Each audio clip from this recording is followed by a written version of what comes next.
Assalamualaikum warahmatullahi wabarakatuh. Selamat berjumpa kembali dengan pelajaran Sosiologi di SMA Negeri 2 Klaten.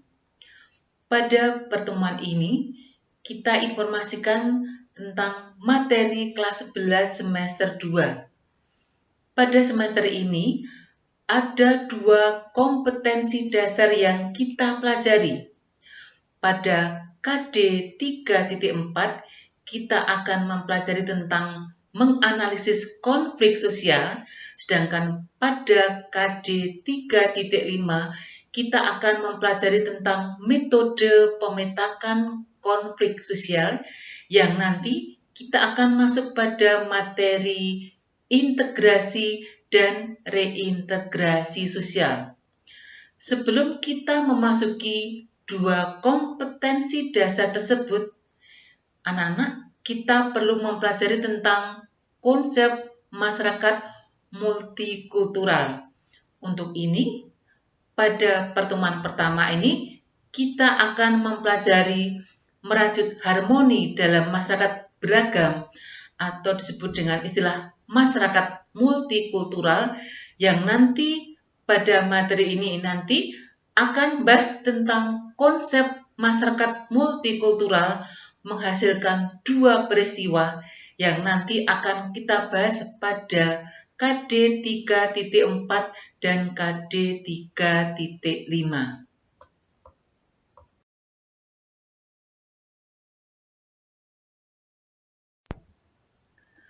Pada masyarakat multikultural, tujuan pembelajaran yang kita capai adalah yang pertama, siswa dapat menerapkan prinsip kesetaraan dalam menyikapi keberagaman untuk menciptakan kehidupan harmonis dalam masyarakat. Yang kedua, siswa dapat merumuskan strategi dalam menciptakan kehidupan yang harmonis dalam masyarakat berdasarkan prinsip-prinsip kesetaraan.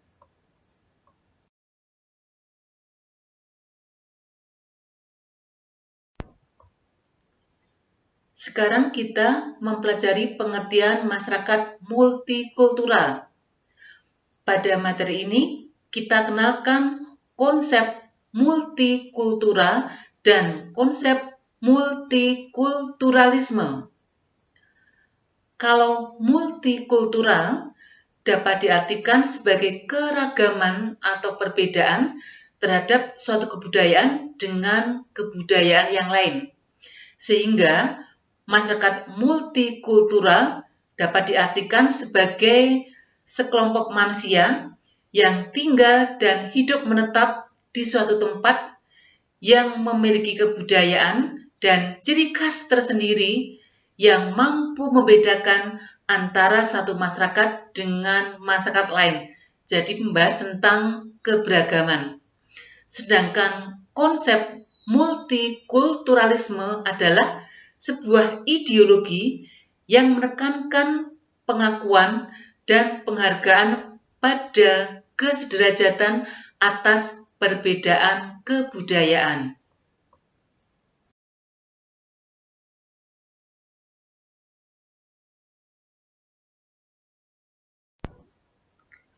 Sekarang kita mempelajari karakteristik atau ciri-ciri masyarakat multikultural.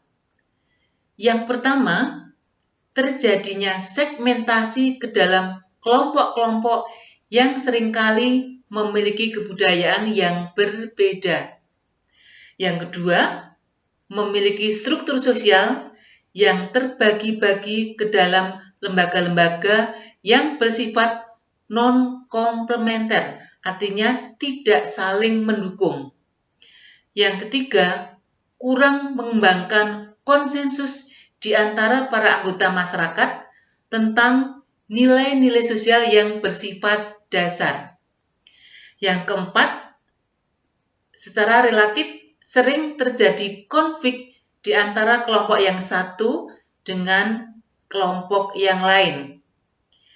Yang kelima, integrasi tumbuh atas dasar paksaan. Artinya, dalam menyatukan keberagaman ini dengan cara paksaan atau coercion. Dan memiliki ketergantungan dalam bidang ekonomi. Sedangkan ciri yang terakhir adalah adanya dominasi politik oleh suatu kelompok terhadap kelompok yang lain.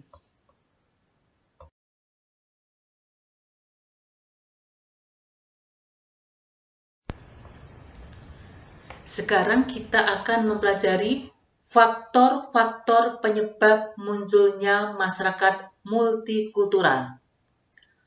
Yang pertama, bentuk wilayah Indonesia yang berupa kepulauan atau terdiri dari beribu-ribu kepulauan yang tersebar di sepanjang wilayah ekuator akan menyebabkan multikultural dalam hal suku bangsa.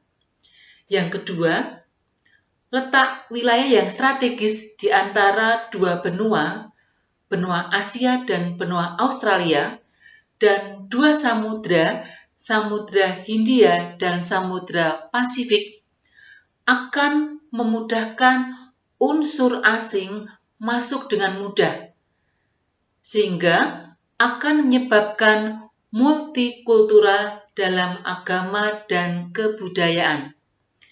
Sedangkan yang ketiga adalah variasi iklim atau kondisi iklim yang berbeda. Di Indonesia, ada daerah yang memiliki curah hujan yang tinggi, ada daerah yang memiliki hujan yang rendah. Hal ini akan menyebabkan multikultural dalam sistem mata pencarian. Ada pertanian sawah, ada pertanian ladang.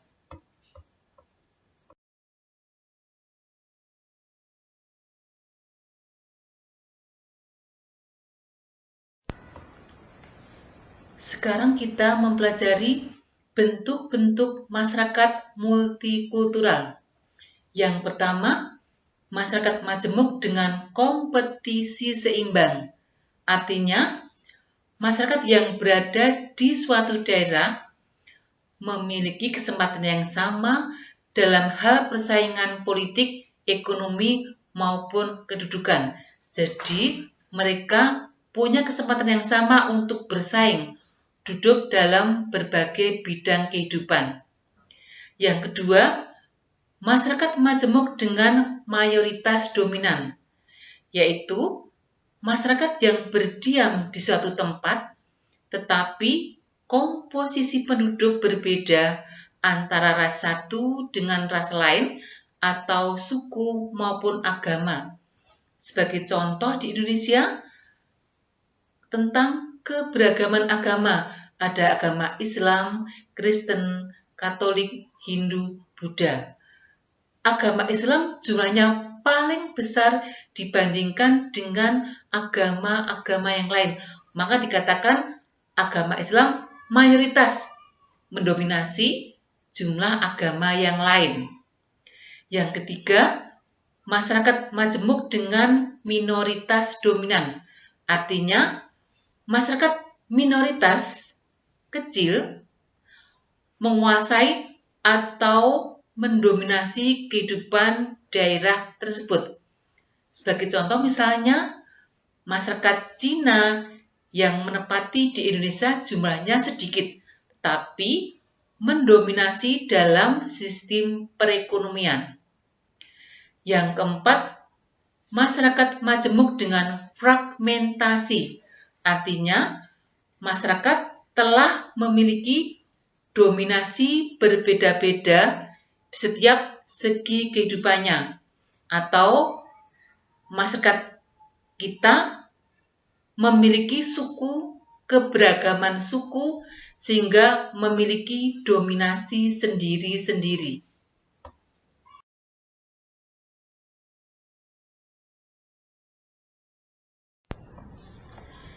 Sekarang kita mempelajari bentuk-bentuk keragaman masyarakat multikultural di Indonesia.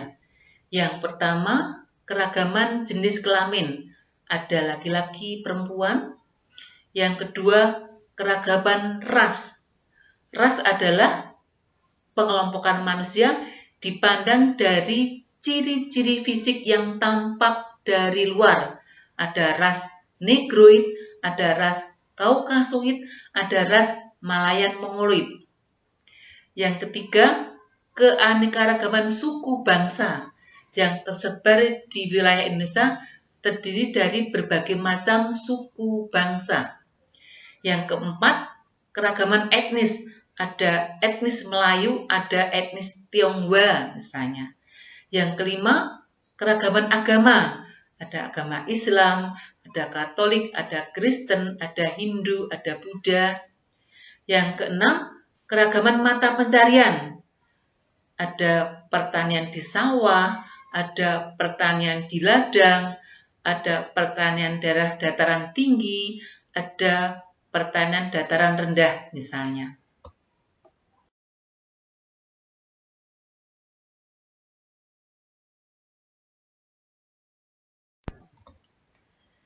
Sekarang kita mempelajari problematika keragaman dan kesetaraan dalam kehidupan masyarakat dan negara. Yang pertama, konflik atau pertentangan. Karena kurangnya pemahaman antar budaya dan kelompok masyarakat juga berpotensi menyebabkan munculnya penyakit-penyakit budaya yang juga dapat memicu munculnya konflik, yaitu etnosentrisme, paham kesukuan, yaitu suatu aliran yang berpandangan bahwa sukunya paling unggul dibandingkan dengan suku yang lain. Kemudian ada stereotip, suka berprasangka terhadap unsur baru. Kemudian ada rasisme, perbedaan yang tidak setara antar ras yang berbeda. Misalnya ras kulit putih dengan ras kulit hitam. Ada diskriminasi, ada scapegoating atau mengkambing hitamkan sebuah masalah.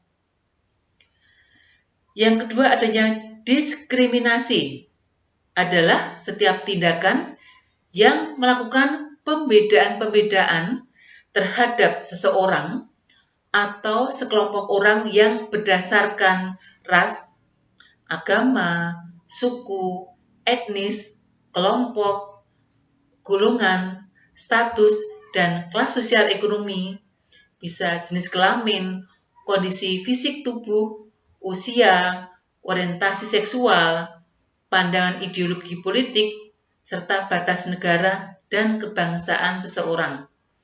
Yang ketiga, menimbulkan disintegrasi bangsa atau perpecahan yang menjadi bagian-bagian yang saling terpisah.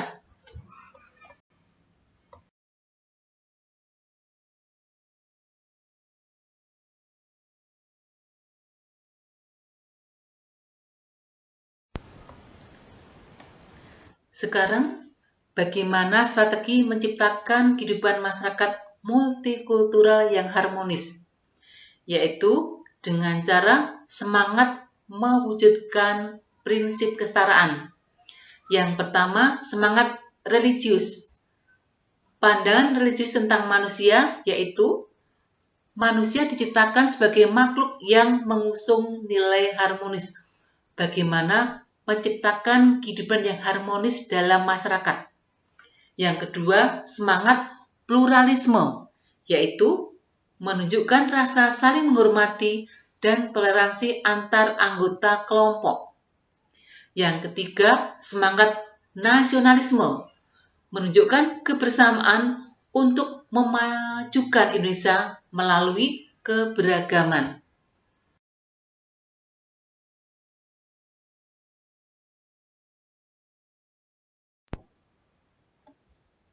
Sekarang kita mempelajari arti pentingnya pendidikan multikulturalisme.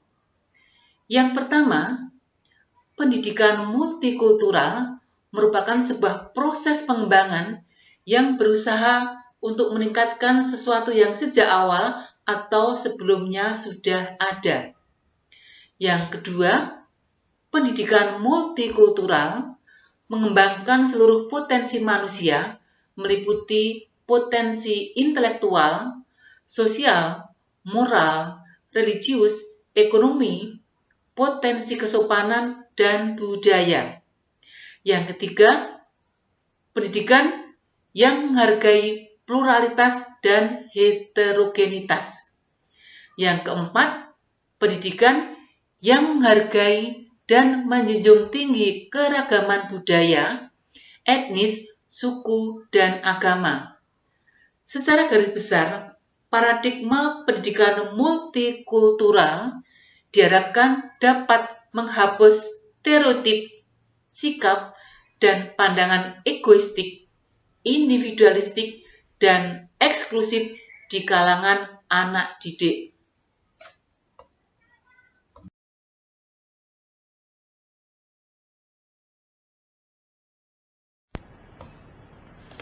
Sekarang kita mempelajari konsekuensi masyarakat multikultural menghasilkan dua peristiwa, yaitu terjadi konflik sosial dan integrasi sosial.